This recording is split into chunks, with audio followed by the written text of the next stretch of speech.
স্বামীকে পরীক্ষা করার জন্য বাসর রাতে বলেছিলাম, আমার বয়ফ্রেন্ড আছে, আপনি আমাকে স্পর্শ করবেন না, যদি করেন চিল্লাচিল্লি করব কিন্তু। ও চিন্তা কইরেন না, আমি আপনাকে কিছু করব না, আপনি ঘুমান। স্বামীর কথাই বুঝলাম সত্যি আমার স্বামী অনেক ভালো, তাই ভাবলাম তার সাথে 2-1 মাস এমন করব, পরবর্তীতে সব খুলে বলবো। সত্যি আপনি আমার কাছে আসবেন না নাকি আমি ঘুমালে আসবেন?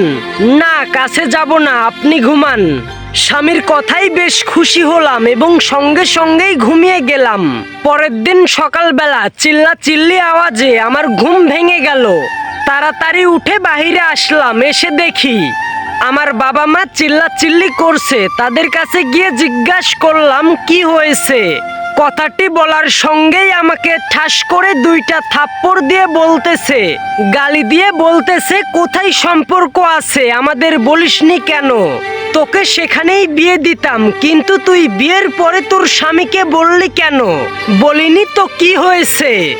সে আজ তোকে সকালবেলায় ডিভোর্স দিয়েছে, এই নে ডিভোর্স পেপার। কথাটি শোনা মাত্রই আমি সেখানে মাথা ঘুরে পড়ে গেলাম।